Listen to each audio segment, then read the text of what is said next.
Can't believe it, we actually made it. We made it to the next series. Don't ask me how, but welcome back to Drywall with Kenny. I don't even know where to begin, but I guess we gotta begin somewhere. So first and foremost, I wanna just thank everyone who followed us on the first coat video series. We didn't know what to expect. We didn't know how it was gonna go. The reception and the way it went down was overwhelming. We had great comments. The goal is we're helping people, right? The comments were phenomenal. And there were also some negative comments and some nasty comments, but we just kind of pushed those aside. Our goal here is to help, right? Let me emphasize the fact that these videos are designed for beginners.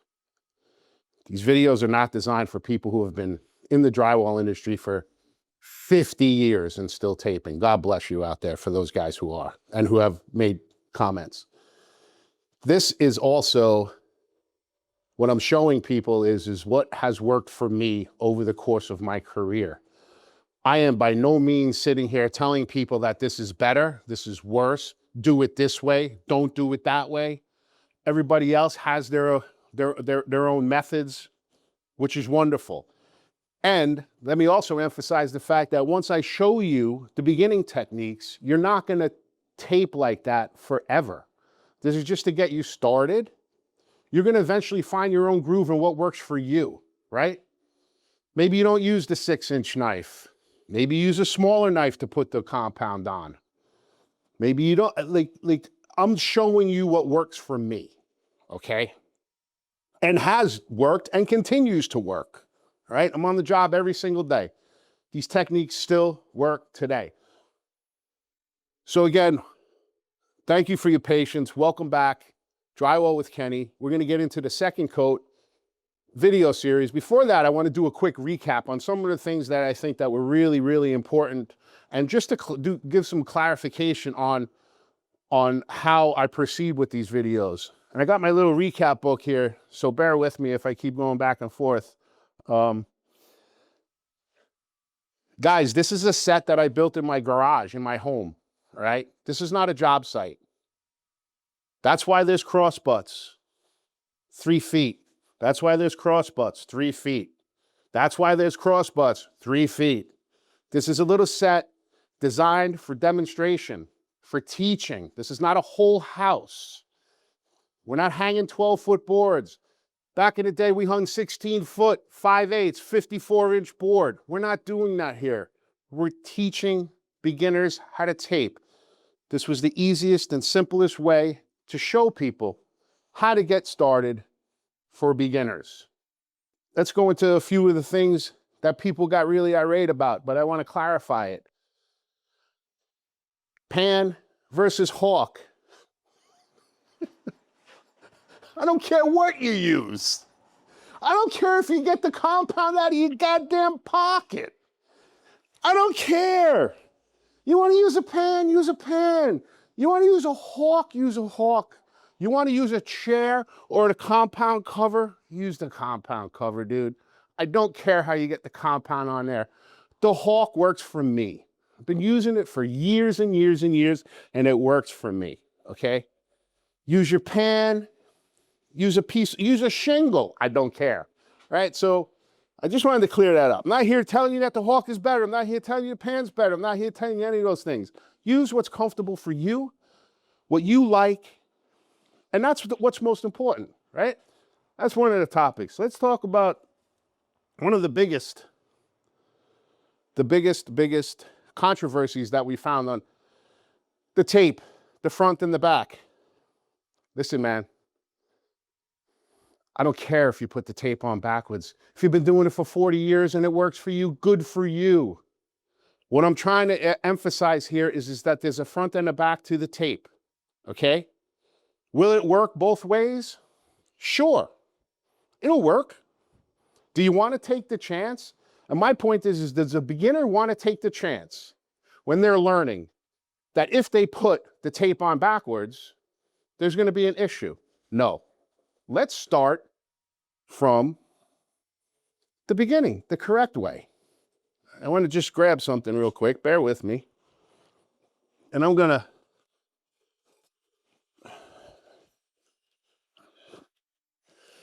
you know, I really do talk about things from experience.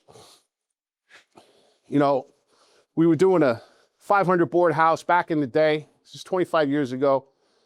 I hired a guy, he came in, he put the tape on backwards. Well, the tape did project, all right, especially on the cross butts. The crease popped out and it created havoc and problems on the job site, all right? We went around and we had to fix it. That's how I learned. That's how I learned from the mistakes, okay? So, you got my phone here. Let's just, again, I'm gonna leave you with this. Just for all the controversy and everybody who's out there jumping down my throat, there's a front, there's a back. There is a front and a back. Does it matter how you put it on? I don't know. If it works for you, whatever. For me, this is what works. And I'm going to read you a summary from USG, okay? And the summary states, while you can use either side in a pinch, placing the roughened and crease side against the mud ensures the best adhesion and performance, okay? That's from USG. That's what they say. I didn't make it up, all right? You want to put it on backwards? Continue doing that. Good for you. I got a lot of comments. I don't want to reference the comments. We talked about that. We're not here using bazookas. We're not using second coating boxes. We're not using flushers. We're not using corner rollers. We're not using any of that stuff. This is a hand tape process for beginners, okay? Guys, God bless you out there that is still doing 500 board homes with the machines. Good for you. You know what I do now? I go in and I fix those houses. Later in my career, I learned how to work smarter, not harder. I understand now, after reading everyone's comments, and I realize the fact that lingo, tools, and things are not the same in each part of the country, all right? I just assumed, and you know what they say about assuming, right? Makes an ass out of you and me. We all understand that. I'm in the Northeast, guys.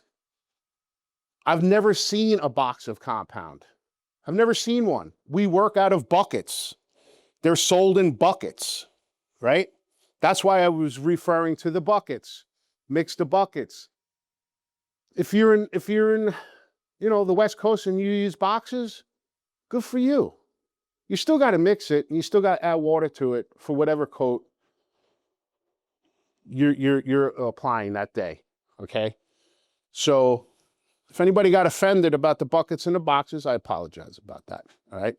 And how about the biggest controversy? The mud and the compound. Call it mud, call it mud, call it mud.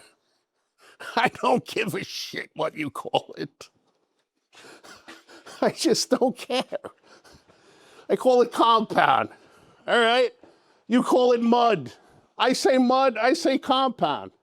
Call it whatever you want. Just don't call me late for dinner. That's all I'm saying. You don't get this big from not eating, all right? Anyway, whatever your preference is, both of them work. I say compound. I think when I write up invoices for the jobs, I think compound sounds a little bit more professional, so I put that in my proposals and my quotes. That's a business kind of mentality that I have, to sound a little bit more professional. And I don't want you to take that the wrong way. When we're talking on a job site, it's always mud. Professionally, we say compound. I use both terms. Don't crucify me, all right? How dare you call it compound? It takes too long to say. Imagine, now we're worried about how long the words take to say. And here's the other one that I just love. It's just great. The inside corners, right? They're not corners, they're angles. Everybody's jumping down my throat. They're angles, they're corners. Listen, the way I learned and the way I was taught in the union, back in New York City, they're inside corners. That's how I refer to them. You want to call them angles? Call them angles. I'll leave you with this though. And probably everybody can reference this quote. Nobody ever said once, nobody puts baby in the angle. Nobody puts baby in the corner. Remember that one. I mean, you know, the brain is focused to concentrate on the negative comments, whereas I should also mention, you are correct. Like the amount of positivity and the amount of people that have reached out to me, asking questions, saying thank you so much for putting into terms where I can understand. I now understand. I now have the confidence to go ahead and do it. I just bought a new home. I had a guy reach out from across the world saying he just bought a 2-bedroom cottage. He's going to attempt to do it now because he has the confidence to do it and he understands it better. That's my goal. That's why I'm here. That's why I'm doing what I'm doing. I want to give the first-time homeowner, beginner, DIYer the confidence to go out there and attempt to do it themselves, right? Take pride in what you're doing, understand the process, and I always respond by saying, when the why is powerful, the how is easy. Understand the why. A lot of people know how to, they know the how, but if you ask them, they don't know the why. And that's the importance of these videos. So I want to thank everyone from the bottom of my heart, really, for embracing the fact that these are beginner videos and that I'm out there helping people. The comments have been wonderful. I'm very, very excited that I am helping, and the comments are telling me that. And that's kind of what pushed us to continue with the videos. The first video came out, we were like, well, let's see what happens. If the response is great, we'll continue. If it's not so great, we won't continue. We'll have to evaluate, because everything is, you know, proof of concept. We're trying to figure it out too. We're trying to figure out what helps folks the best, okay? And I know that me talking and blabbering on doesn't help the best. So let's get down to some activity, all right? If you guys recognize this set, I built this set, like I said in the beginning. We first coded it in the first video, all right?